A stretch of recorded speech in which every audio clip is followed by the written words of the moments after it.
છું પાયલ શાહ। જનતાની જમાવટમાં આપનું હાર્દિક સ્વાગત છે। નજર કરીએ આજની હેડલાઇન્સ પર।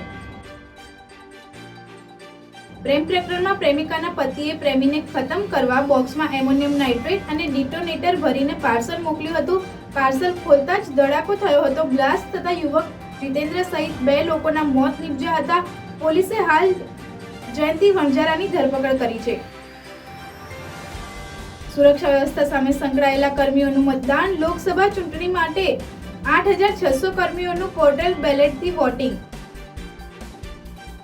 આયુષ્માન કાર્ડનો ભરપૂર ગેરલાભ ઉઠાવવાનું ષડયંત્ર। તંદુરસ્ત નવજાતને ગંભીર બીમારી બતાવીને રાજકોટના ડોક્ટરે 8 મહિનામાં 2.5 કરોડ રૂપિયા પડાવ્યા। દહેગામના ગણેશપુરા શાળા નજીક જુગારની બાજી માંડીને બેઠેલા 6 જુગારીઓ ઝડપાયા। 12,000નો મુદ્દામાલ જપ્ત।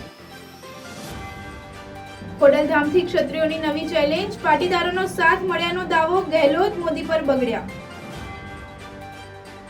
શાહના પ્રવાસ બાદ વડોદરા। ભાજપના આંતરિક કલહ શાંત। ક્ષત્રિયોના વિસ્તારમાં હજુ પણ ઉચાટભરી સ્થિતિની ચિંતા। પીટી જાડેજાએ પાઘડી ઉતારી પાટીદારોનો આભાર માન્યો। કહ્યું, રૂપાલાએ પાટીદાર અને ક્ષત્રિય સમાજને એક કર્યા છે। ભાજપ દ્વારા સમાધાન માટે દબાણ કરાશે તો આંદોલન હજી ઉગ્ર બનશે। આ ચૂંટણી દેશ અને લોકતંત્ર બચાવવાની લડાઈ છે। બોટાદમાં સુનીતા કેજરીવાલે ભવ્ય રોડ શો યોજ્યો। કહ્યું, અરવિંદ કેજરીવાલ એક સાવજ છે, તેને કોઈ ઝુકાવી શકે નહીં। મતદાન ન કરી શકનારા મતદારોની લાગણી જાણી સુરતીઓનો બળાપો। ભાજપે આવું શું કામ કર્યું એ જ સમજાતું નથી। અમારી સાથે રમત થઈ ગઈ। જાગો લેઉવા પટેલો, ધાનાણીને સપોર્ટ કરો। રાજકોટમાં પત્રિકા વાયરલ કરનાર 4 લેઉવા પટેલ ઝડપાયા। લેઉવા પટેલને નિશાન બનાવાયાનો કોંગી મહિલાનો આરોપ।